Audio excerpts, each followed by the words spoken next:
ఒకేసారి చెప్పండి ప్లీజ్ అమ్మా వారు చెప్పండి ముగ్గురు కలిపి ఒకటేసారి చెప్పండి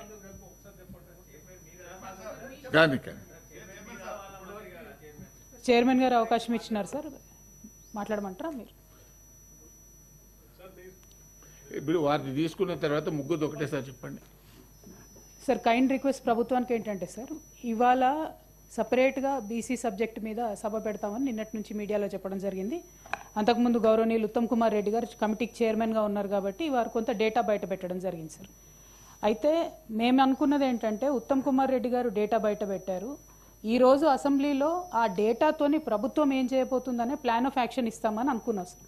అయితే ఓన్లీ స్టేట్మెంట్ మొన్న ఉత్తమ్ కుమార్ రెడ్డి గారు ప్రెస్ మీట్లో చదివిందే మళ్ళీ ఇవాళ స్టేట్మెంట్ చదివేసి అయిపోయింది అని మమ అనిపించేస్తే దీంతో ఏం చేయబోతా ఉన్నారు ఈ డేటాతోని? మీరు ఇదివరకు ఎలక్షన్లో ప్రతిపాదించినట్టుగా ఎలక్షన్లో వాగ్దానం చేసినట్టుగా బీసీలకు రిజర్వేషన్లు ఇచ్చి ఎన్నికలకు వెళ్తారా, లేకపోతే విద్యా ఉపాధి ఉద్యోగ అవకాశాల్లో ఈ రిజర్వేషన్లు అమలు చేస్తారా? ఇందులో వచ్చినటువంటి జనాభాలో సపరేట్గా ఓసీ బీసీ అది బీసీలో ఉండేటటువంటి ముస్లిమ్స్ని సపరేట్గా చేసి సంఖ్య తక్కువ చేసి చూపించడం జరుగుతుంది అధ్యక్ష. సో వీళ్ళు ప్లాన్ చేసేటప్పుడు ఏం చేస్తారని ఒక ప్లాన్ ఆఫ్ యాక్షన్ చెప్తారని చెప్పి అనుకున్నాం. రెండోది అధ్యక్ష, తమరు మాట్లాడుతూ అసలు ఇంతవరకు అథెంటిక్ డేటా లేనే లేదని అన్నారు. ఒకటి జనాభా లెక్కల డేటా ఉందండి. జనాభా లెక్కల డేటా 2011లో చేసిన దాని ప్రకారం తెలంగాణ జనాభా 3,50,00,000. ఎవ్రీ డికేడ్లో అంటే ప్రతి 10 సంవత్సరాలకు ఒకసారి అది ఇంటర్నేషనల్ వైజ్గా ఉండేటటువంటి ట్రెండ్, భారతదేశంలో ఉండేటటువంటి ట్రెండ్ను చూసి యావరేజ్ తీస్తే 13.5% పెరుగుతుంది సార్ ఎక్కడైనా కూడా జనాభా. ఆ లెక్కల్లో చూసుకుంటే ఈసారి 2024లో మన తెలంగాణ రాష్ట్ర జనాభా 4,18,00,000 ఉన్నాయి. అందులో పర్టికులర్గా అంతకుముందు ఉండేటటువంటి ఎస్సీ ఎస్టీ జనాభా కంపేర్ చేస్తే సార్ ఇప్పుడు వీళ్ళు రిపోర్ట్ చేసిన దాంట్లో ఎస్సీల జనాభా -1.75% అవుతుంది సార్. అట్లానే ఎస్టీల జనాభా తగ్గుదల, ప్రతి ఒక్కరి జనాభా తగ్గుతుంది సార్. కేవలం ఓసీల జనాభా మాత్రం 5% పెరిగినట్టుగా చూపించినారు సార్. సో అన్నీ కూడా అందరి కూడా జనాభా తగ్గి ఒకటే సెక్షన్ ఎట్లా పెరుగుతుంది అనేటటువంటి అనుమానం ప్రతి ఒక్కరికి ఉంది. ఇంకొకటి ఈ ప్రభుత్వ హయాంలో సార్ ఏ పథకం చేసినా కూడా ఈ జనాభా లెక్కలకు సంబంధించి ఈ ఎన్యూమరేషన్ చేసినా కూడా చాలా మంది ఇంతవరకు మా ఇంటికే రాలేదు, మా ఇంటికే చేరలేదని చెప్తున్నటువంటి విషయాన్ని తమ దృష్టికి తీసుకొస్తా ఉన్నాను సార్. అందులో వారు చెప్పినారు కొన్ని హౌస్ హోల్డ్స్ వారు డేటా ఇవ్వలేదు అని చెప్పి. మరి అట్లా ఇవ్వనటువంటి వారి కోసం ప్లాన్ ఆఫ్ యాక్షన్ ఏంటి? మీరు మళ్ళీ వాళ్ళని రిజిస్టర్ చేసుకోమని అడుగుతారా? రిజిస్టర్ చేసే అవకాశం ఇస్తారా? ఇవ్వనటువంటి వాళ్ళ మీద విండిక్టివ్ గా కాకుండా ఎట్లా ఇంక్లూజివ్ గా ఉండాలనేటటువంటి అంశం చెప్పాలని నేను కోరుతా ఉన్నాను సార్. ఇందాక బీసీ కులగణన గురించి ఎస్సీ వర్గీకరణ గురించి కానీ ఈరోజు మరి సభలో అందరు మాట్లాడవచ్చు. దీని ద్వారా ఇవాళ రాష్ట్రంలో ఉండే 50% మించిన అంటే బీసీలోనే 50%, అలాగే 18% ఉన్న దళితులకు సంబంధించిన మరి అంటే దాదాపు 70-80%గా ఉన్న దళితులు పేదవాళ్ళు అందరూ ఈ శాసనసభ వైపు శాసన మండలి వైపు ఆశగా ఎదురు చూస్తున్న క్రమంలో ఇవాళ ఈ సభ నిర్వహణ లేకుంటే సభలో వచ్చిన అంశాలు నిజంగా అందరినీ నిరుత్సాహపరిచాయి లేకుంటే బాధ కలిగించాయి అనే విషయాన్ని ఈ ముందుగా తెలియజేస్తా ఉన్నాను అధ్యక్ష.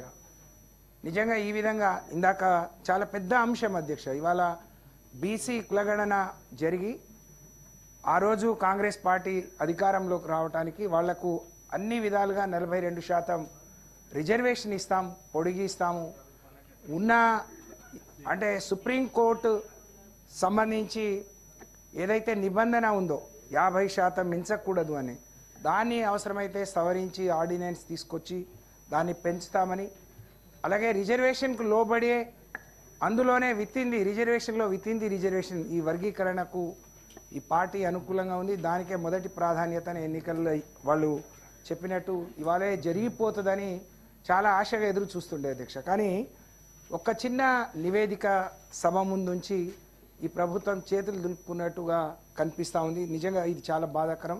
దీన్ని బీఆర్ఎస్ పార్టీ తరఫున మేము తీవ్రంగా ఖండిస్తూ ఉన్నాం అధ్యక్ష. కారణం ఏంటి అని అంటే మొదటిది అయిపోయింది అధ్యక్ష. అయితే రెండో దాన్ని ఈ నివేదిక ద్వారా మీరు ఏం చెప్పదలుచుకున్నారు? ఇందాక బీసీ కులగణన మీద ఇచ్చిన నివేదికలో కూడా మీరు వాళ్ళు సిఫార్సు చేసింది సమంజసంగా ఉంది, కానీ దాన్ని మీరు ఏ విధంగా అమలు చేస్తారు, అమలు చేసే క్రమంలో ఎదురయ్యే మరి ఇబ్బందులను ఏ విధంగా అధిగమిస్తారు అనే విషయాన్ని మీరు ఎక్కడ పేర్కొనలేదు అధ్యక్ష. Very short. సురువే చేయలే అధ్యక్ష. చేస్తా. ధన్యవాదాలు అధ్యక్ష. ఎస్సీ వర్గీకరణ విషయంలో రాష్ట్ర ప్రభుత్వం చిత్తశుద్ధితో ఆ వర్గీకరణ అమలు చేస్తానన్నట్టుగా గతంలోనే రాష్ట్ర ప్రభుత్వం ప్రకటించింది. ఆ విధంగా ముందుకు పోతున్న తెలంగాణ రాష్ట్ర ప్రభుత్వానికి, గౌరవ ముఖ్యమంత్రి గారికి, గౌరవ ఉప ముఖ్యమంత్రి గారికి అందరికి కూడా హృదయపూర్వకంగా ధన్యవాదాలు తెలియజేస్తా ఉన్నా అధ్యక్ష. అయితే ఇక్కడ ఒక చిన్నది ఏంటంటే అధ్యక్ష, ఈ ఎస్సీ వర్గీకరణకు సంబంధించి 3 కేటగిరీలు అనుకున్నారు అధ్యక్ష. ఈ 3 కేటగిరీల్లో ఈ డేటా తీసుకున్నారు. అంటే ఒక కేటగిరీలో ఎంతమంది జనాభా ఉంటారు, కేటగిరీ 2లో ఎంతమంది ఉంటారు, కేటగిరీ 3లో ఎంతమంది ఉంటారు అనేది క్లియర్గా డాటా తీసుకున్నారు. అయితే ఈ తీసుకున్నటువంటి డేటా 2011 జనాభా లెక్కల ఆధారంగా తీసుకున్నటువంటి డేటా అధ్యక్ష. సో ఈ అంశాన్ని ఇట్లా పెడదాం అధ్యక్ష. ఇంకొకటి, మన దగ్గర భారతదేశంలోనే అత్యంత ప్రతిష్టాత్మకంగా ఏ రాష్ట్రం చేయనటువంటి ఒక అద్భుతమైనటువంటి అథెంటిక్ సర్వే నిన్న మొన్న జరిగింది అని చెప్పి మనం అనుకుంటున్నాం అధ్యక్ష. మరి ఈ సర్వేలో ఎస్సీలకు సంబంధించినటువంటి డాటా లెక్కలు ఎక్కువ ఉన్నాయి అధ్యక్ష. మరి ఈ ఆధారంగా ఎందుకు తీసుకుంటలేమో ఒకసారి నాకు అర్థం కాలేదు అధ్యక్ష. అంటే మనం చేసినటువంటి లెక్కల ఆధారంగా, అంటే మన సర్వే మీద మనకేమైనా డౌట్ ఉందా, లేకపోతే ఇదే కరెక్ట్ అనుకుంటారా అనేది కొద్దిగా కన్ఫ్యూజన్ ఉంది అధ్యక్ష. మన దగ్గర ఉన్నటువంటి లెక్కల ప్రకారం తీసుకొని ఎస్సీ వర్గీకరణకు సంబంధించినటువంటిది ఇస్తే అప్పుడు బీసీ కులగణనకు సంబంధించి కూడా కొంత మేము నమ్మాల్సి ఉంటుంది. ఇది ఎస్సీలకు మాత్రం 2011 లెక్కలు, బీసీలకు మాత్రం నిన్నమన్న చేసిన సర్వే కులగణన అంటే మాత్రం కొంత డౌట్ఫుల్గా ఉండేటువంటి అవకాశం ఉంది అధ్యక్ష. ఇక రెండో అంశం ఏంటంటే అధ్యక్ష, మనం ఇప్పటిదాకా కులగణనకు సంబంధించినటువంటి అంశం కూడా మాట్లాడుకున్నాం కాబట్టి కులగణన విషయంలో కాంగ్రెస్ పార్టీ నాయకత్వం కానీ, కాంగ్రెస్ పార్టీ ప్రభుత్వం కానీ చిత్తశుద్ధితోనే ముందుకు పోవాలని కూడా చెప్తా ఉన్నాం అధ్యక్ష. కానీ ప్రజాక్షేత్రంలో మాత్రం అనేకమైనటువంటి అనుమానాలకు తావొచ్చింది అధ్యక్ష. దానికి అనేక కారణాలు ఉన్నాయి. గతంలో కేసీఆర్ గారు చేసినటువంటి సమగ్ర కుటుంబ సర్వేలో 2014లో చేసినటువంటి సర్వే, అది MHRD గవర్నమెంట్ వెబ్సైట్లో ఉంది. దాని ఆధారంగా కొంత విశ్లేషణలు జరిగినాయి. సో అది కాదనుకున్నప్పటికీ సరే, బీసీల లెక్కనైతే లేదు, ఎస్సీ ఎస్టీల లెక్కనైతే 2011 జనాభా లెక్కలలో ఉంది. వాటితో ఇప్పుడున్నటువంటి లెక్కలు కంపేర్ చేస్తే ఈ పొంతన కలవట్లేదు అధ్యక్ష. సో మరి దానికి ఇప్పుడు విషయం ఏంటంటే 16 లక్షల మంది ఇందులో పాల్గొనలేదని చెప్తే అందులో 9 లక్షల చిల్లర దళితులే కనిపిస్తారు అధ్యక్ష. మరి ఇంకెవరైనా అనలిస్ట్కి ఎట్టైనా చేపించుకొని, లేకపోతే రేపు పొద్దుగాల వాళ్ళు ఊరుకోరు. ఎందుకంటే పరిశాన్ అయితే అందులో అనేకమైనటువంటి లోపాలు కనిపిస్తామని నేను చూస్తూనే ఉంటే, మరి ప్రతిపక్షాలకు ఛాన్స్ ఇవ్వకుండా ఇంకేమైనా లోటుపాట్లు ఉంటే కూడా సరిదిద్దుకోవాలి. ఎందుకంటే పూర్తి స్థాయి లెక్కలు రాలేదు, ఇంకా పూర్తి స్థాయి లెక్కలు రాలేదు. అయితే కులాల వారీగా కూడా ఇక్కడ ఎస్సీలకు సంబంధించినటువంటి కుల వర్గీకరణలో ఇక్కడ ఒక చిన్న రెల్లి అనేటువంటి వాళ్ళు 3025 మంది ఉన్నారని, పాకి అని, మోటి అని, తోటి అని 947 మంది ఉన్నారు, అనాముకు 17 మంది ఉన్నారు ఈ రాష్ట్ర జనాభాలోని. ఎట్లయితే కులాల వారీగా లెక్కలు ఉన్నాయో, బీసీలకు సంబంధించినటువంటి కూడా కులాల వారీగా లెక్కలను ఈ సభ ముందు, ప్రజల ముందు పెడితే అప్పుడు ఒక మనం చేసినటువంటి కార్యక్రమానికి ప్రజా ఆమోదం దొరుకుతుంది. లేదు అనుకుంటే కాదు. ఇప్పుడు ఈ పత్రం అసలు నాకు అర్థం కాలేదు అధ్యక్ష. ఈ పత్రం ఒకటి పెట్టినాం మనం, కానీ ఇది ఉందని మొన్న ఉత్తమ్ కుమార్ రెడ్డి గారే చెప్పారు, గౌరవ మంత్రివర్యులు. మరి ఈడ గదే కనిపిస్తుంది, ఇంక కొత్తగా ఏం లేదు. ఏమైనా బిల్లు ఏమైనా పెడతారేమో నేను సంతోషంతో ఊరుకొచ్చిన అధ్యక్ష. ఇక్కడ బిల్లు కనిపిస్తలేదు, ఏం కనిపిస్తలేదు, మళ్ళా గదే ఉంది కథ. బెల్లు అంటలేదు. మా అధ్యక్షుల వారు మంచివారు కాబట్టే ఇక కొత్త సభ్యులకు కూడా ట్రైనింగ్, శిక్షణ కోసం అలాంటి చిన్న సభ్యులకు కూడా ఇస్తా ఉంటారు అధ్యక్షులు. ఆయన గొప్పవారు. అయితే ఇక్కడ అధ్యక్ష అదే మీరు అథెంటిక్ కాదంటారు కదా, అది కేసీఆర్ గారి దగ్గర ఉన్నది, అది తీసుకొని రారి, అదేందో చూసిన తర్వాత చేద్దాం. 2014లో కేసీఆర్ గారు చేసినటువంటి సమగ్ర కుటుంబ సర్వే ఏదైతే ఉందో అది అథెంటిక్ కాదని చెప్పి ఇప్పుడు ఆ నాయకులు చెప్తున్నటువంటి మాటని వాళ్ళు ఎక్కడ సభలో ప్రవేశపెట్టలే, ఎక్కడ పెట్టలే. పైపెచ్చు 33% రిజర్వేషన్, బీసీలకు దక్కిన రిజర్వేషన్ 23% పట్టుకొచ్చి ఇవాళ తెలంగాణ రాష్ట్రంలో బీసీ జెడ్పీటీసీలు, ఎస్టీ జెడ్పీటీసీల కంటే చాలా తక్కువ కిందికి తీసుకొచ్చినటువంటి మహనీయుల గురించి ఇప్పుడు నేనేం మాట్లాడాలి సార్? అందుకోసమే మాట్లాడాలనుకుంటే అధ్యక్ష రేపు ఈ చేసినటువంటి సర్వే ఈ చేసిన మనసులో ఉన్నదే మాట్లాడుతున్నాం. ఎల్ఓపి గారు దయచేసి ఆయన మనసులో ఉన్నది నువ్వు మీ మనసులో ఉంది నేను మాట్లాడాలంటే ఎట్లా సార్?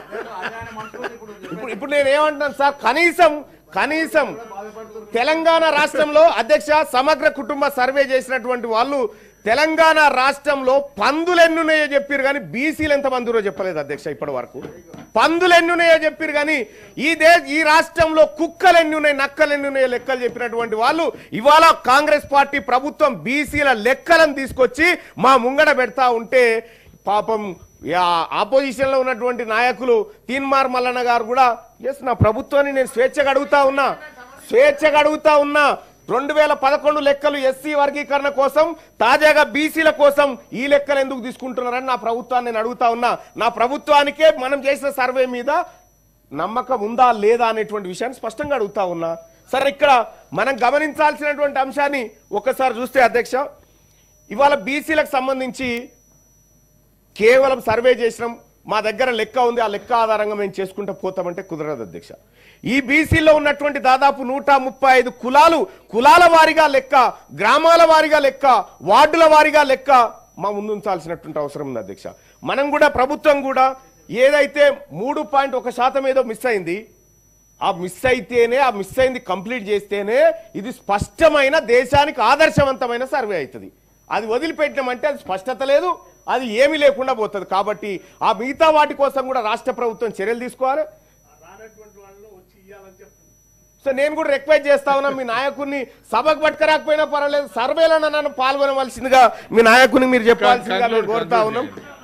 సార్ అధ్యక్ష ఫైనల్ గా ఒక మాట అధ్యక్ష కంక్లూడ్ చేస్తా. బీసీలకు సంబంధించినటువంటి అధ్యక్ష ఈ బీసీలకు వెనకబడిన తరగతులు మేము క్యాస్ట్ కాదు అధ్యక్ష, క్లాస్. మేము బిగ్ క్లాస్, బీసీలం అంటే బిగ్ క్లాస్ అధ్యక్ష. నేను ఎందుకు చెప్తానంటే పెద్ద సంఖ్యలో ఉండేటువంటి మాకు ఒక పథకాన్ని అమలు చేయాలన్నా లేకపోతే మాకు ఒక ఫలాన్ని అందించాలన్నా కనీసం లెక్కాపత్రం లేదు అధ్యక్ష. ఇప్పుడు ఇచ్చేటువంటి లెక్కాపత్రం ప్రామాణికంగా ఉండాలి. ఎక్కడైనా సంఖ్యల్లో పొరపాటు జరిగితే ఎక్కడైనా డేటా ఎంట్రీ దగ్గర ఏమన్నా పొరపాట్లు జరిగితే సరిదిద్దుకోవడానికి కూడా సమయం ఉంది. ఎందుకంటే ఇప్పుడు మనం పూర్తి లెక్కలు పెట్టలేదు కాబట్టి. సో అట్లేమైనా మిస్ అయితే కూడా సరిదిద్దుకునేటువంటి ప్రయత్నం చేయాలి. ఎందుకంటే ఇది మా 50% పై చిరుకున్నటువంటి వర్గాలకు సంబంధించినటువంటి తలరాత అక్కడ ఉంది. ఆ తలరాత కరెక్ట్ గా ఉంటే మా జీవితాలు మారితే ఆ తలరాత బరాబర్ ఉండాలని చెప్పి కోరుకుంటా ఉన్నాం అధ్యక్ష. ఫైనల్ గా ఒకటే మాట అధ్యక్ష, నేనైతే బిల్లు పెడుతురేమో కేంద్రానికి పంపుతురేమో అని సంతోషంగా వచ్చిన అధ్యక్ష. మరి మళ్ళీ అది ఎప్పుడు పెడుతురో మళ్ళీ ఎప్పుడు రావనో ఆ పెట్టినప్పుడు మా బిగ్ క్లాస్ వాళ్ళకి ఎక్కువ సమయం ఇవ్వాలని కోరుకుంటా ఉన్నా అధ్యక్ష. జీవన్ రెడ్డి గారు.